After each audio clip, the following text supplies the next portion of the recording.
ओम नमस्ते मित्रों, भाइयों बहनों। आज मैं आपको आंतों में कीड़े यानी कृमि रोग, इंटेस्टाइनल ऑर्म्स कहते हैं, उसके बारे में थोड़ा सा विश्लेषण के साथ बताऊंगा। थोड़ा पैसे से सुनिएगा।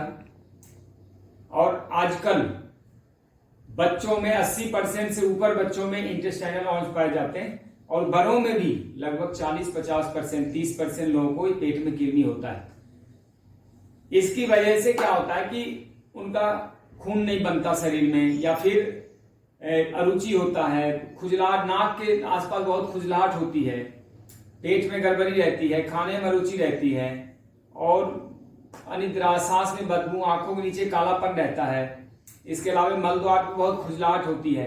कई प्रकार की समस्याएं, बुखार होना, बार बार उल्टी, दस्त जैसा मोशन का महसूस होना, और कई बार क्या होता है कि ना कब्ज होता है ना दस्त होता है, बीच की स्थिति बनी रहती है। ये सब होता है। ये जो इंटेस्टाइनल ऑर्म्स हैं, या मोटे तौर पे 5 प्रकार के होते हैं। एक तो होता है थ्रेड ऑर्म, बिल्कुल धागे जैसा होता है, छोटा छोटा, ये आधा इंच के आसपास होता है कृमि, जो आप देखते हो बच्चों के मल में होता है। एक होता है राउंड ऑर्म, ये बरसाती केचुए की तरह इतने इतने से होते हैं और ये कई इंच तक लंबे हो जाते हैं और ये भी पेट में पाए जाते हैं। ये खाने पीने की वैसे ही होता है। एक होता है राउंड, ये हुक ऑर्म। हुक ऑर्म क्या होता है कि यह यूं समझ लें कि त्वचा के माध्यम से प्रवेश करता है और बहुत ही छोटा होता है, बहुत ही महीन होता है और ये सारा शरीर का खून चूस लेता है, जिससे एनीमिया की स्थिति उत्पन्न हो जाए। एक होता है टेप ऑर्म, ये तो 5-10 मीटर तक लंबा होता है और पूरे आंतों में छा जाता है, पूरे शरीर में बड़े बड़े होते हैं, कई मीटर लंबे होते हैं और ये पशुओं में भी पाया जाता है, जो इन्फेक्शन हो जाता है, पालतू पशु में खासकर होता है। और एक होता है गायर्डिया होता है। गायर्डिया क्या होता है कि एक बैक्टीरिया होता है जो कि आंखों से दिखाई नहीं देता, लेकिन ये गंदे पानी वगैरह से या फिर कुत्ते के द्वारा भ्रष्ट किए हुए भोजन से होता है, या अधपके मांस द्वारा शरीर में प्रवेश करता है। तो कई तो होता है कि जो पानी में नहाते हैं गंदे पानी में, उससे प्रवेश कर जाता है स्किन के माध्यम से। यह कई ढंग का होता है। तो इसका जो लक्षण है मैंने समझा दिया है, और कारण बताने से पहले आपसे रिक्वेस्ट करना चाहता हूं कि इस वीडियो को अंत तक देखें ताकि आप इसका निदान कर सकें, क्योंकि आजकल ये बहुतायत से बड़ी समस्या बन गई समाज में। और यदि अच्छा लगे तो वीडियो को शेयर कर दीजिएगा और आप तो लाभ उठाएं ताकि दूसरे भी लाभ उठा सकें। मैं डॉक्टर अजीत आरोग्य नेचुरोपैथी एंड योग सेंटर से। तब इसका मैं कारण बता देता हूं। बच्चों में ज्यादा कारण होता है मिट्टी खाना, या नाखून बड़े बड़े हों। बड़े नाखून से गर्म भोजन में हाथ डुबो देंगे तो सारे नाखून की गंदी भोजन जाएगा, फिर वो पेट में आ जाता है। इसके साथ साथ हाथ साफ किए बिना भोजन कर लेना, कुछ जमीन पे गिर गया उसको उठा के खा लेना। इसके अलावा और भी कई चीजें हैं, जैसे टॉफी, चॉकलेट, बिस्किट, मैदा, चीनी बार बार खाना, और संक्रामक पानी का प्रयोग करना, अंगूठा उंगली चूसना, प्लास्टिक के डब्बी में दूध पीना, दूध पिलाना बच्चे को, गंदे बर्तन, बहुत कुछ है इसमें, बहुत कुछ है। और कब्ज हो जाना, उसके बाद उसको खिलाते रहना, वो भोजन अंदर सर के भी कई कीड़े पैदा कर देता है। तो ये सब का मैं उपचार समझाने जा रहा हूं, गौर से सुनिएगा। सबसे पहले तो जो ऊपर के मैंने कारण बताए हैं, इसको दूर करना अनिवार्य है। ध्यान रखें कि आकर्षण का नियम ये कहता है कि जहां पे गंदगी होगी वहीं पे विषाणु, कीटाणु अट्रैक्ट हो जाएंगे। यही है नियम।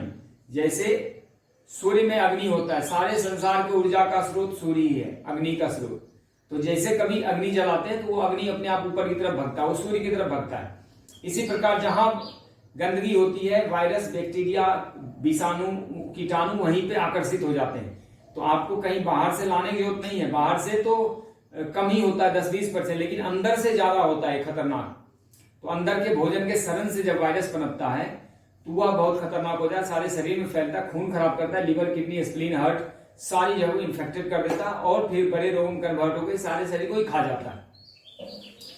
तो इसमें करना क्या है कि कुछ चीजें समझाता हूं। एक तो नींबू के रस को गुनगुने पानी में निचोड़ के पीने से ठीक रहता है या फिर कृमि नष्ट हो जाता है।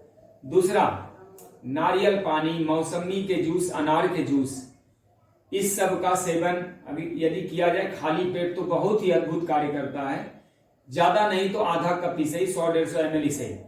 इसके अलावा मट्ठा होता है ना, जो दही को मथ के जो बनाते, पतला सा मट्ठा बहुत फायदा करता है। मट्ठे में यदि हींग और जीरा मिला दें तो कृमि का नाश करता है। इसके अलावा जो पुदीने का पत्ता होता है, पुदीने के पत्ते में सौंफ मिक्स करके आप पिला दें पानी में घोल के 10-20 पुदीने पत्ते में, वो कृमि को नाश भी करता है, निकाल भी देता है। इसके अलावा जो अजवाइन होता है, यदि धनिए के पत्ते में अजवाइन मिक्स करके उसको पीस के पिलाया जाए तो बहुत ही अद्भुत काम करता है और जल्दी जल्दी निकलता है।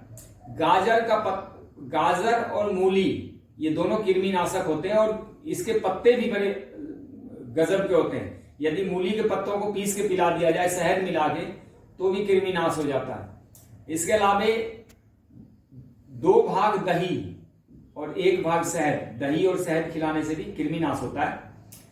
अगर सुबह सुबह किसी को बच्चे को 3-4 चम्मच अनार का रस ही पिला दिया जाए, और वो तो अनार का रस काम करता है, अनार के छिलके को उबाल के पिलाया जाए, ये तो कफ का विनाश करता है और साथ में कृमि विनाश करता है।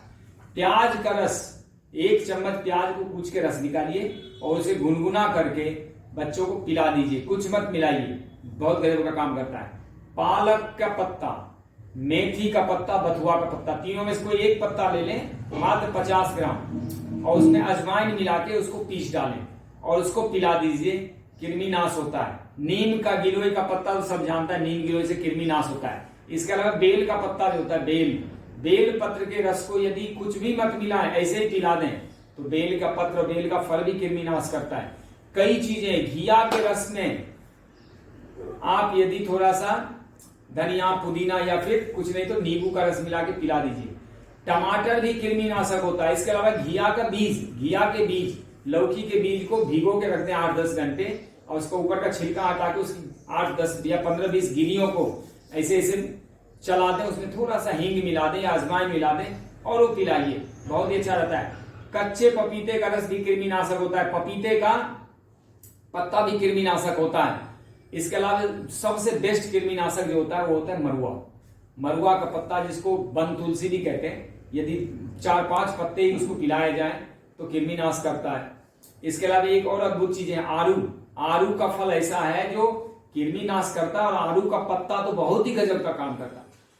आरू के पत्ते को पीस के ऐसे ही पानी घोल के पिला दें, ऐसे कृमिनाश हो जाता है।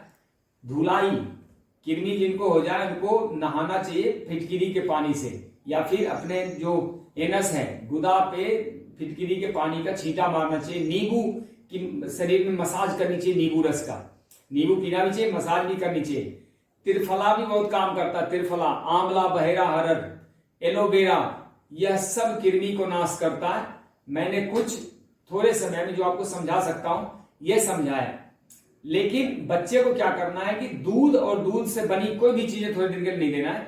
बिस्किट, मैदा, चॉकलेट, कुछ भी उनको नहीं देना है। और यदि संभव हो तो जो कच्ची सब्जी या फल या सलाद बच्चे चबा के खाएं उसको खिलाने के लिए प्रेरित करना चाहिए, उनका कृमि नाश हो जाएगा, कोई दिक्कत ही नहीं होती है।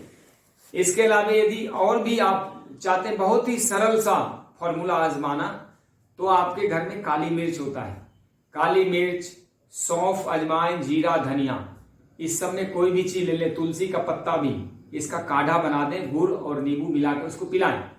इसके अलावा एक और चीज है अदरक, आपके घर में होता है अदरक जबरदस्त कृमि का नाश करता है। आधा चम्मच अदरक का रस और उसमें शहद मिला दीजिए, गुनगुना पानी में घोल के पिला दें, बच्चे पी भी लेंगे बड़ी आसानी से। ज्यादातर बच्चों के लिए होता है और किसी प्रकार का केमिकल दवाइयां नहीं देना चाहिए, जो एंटीपार वगैरह देते हैं केमिकल, वो कृमिनाशक। देखिए उससे नुकसान क्या होता है कि कृमि का तो नाश कर देगा वो, लेकिन साथ में जो आंतों में बैक्टीरिया है, vitamin B, vitamin B C के बैक्टीरिया होते हैं जो कि शरीर के लिए जरूरी है, वो हजारों लाखों की संख्या में मर जाते हैं। डेंड्रिटिक सेल मर जाते हैं, डेंड्रिटिक सेल जो हमारे जीवन का आधार होता है वह सेल मर जाते हैं। कई ढंग के शरीर के एंजाइम खत्म हो जाते हैं।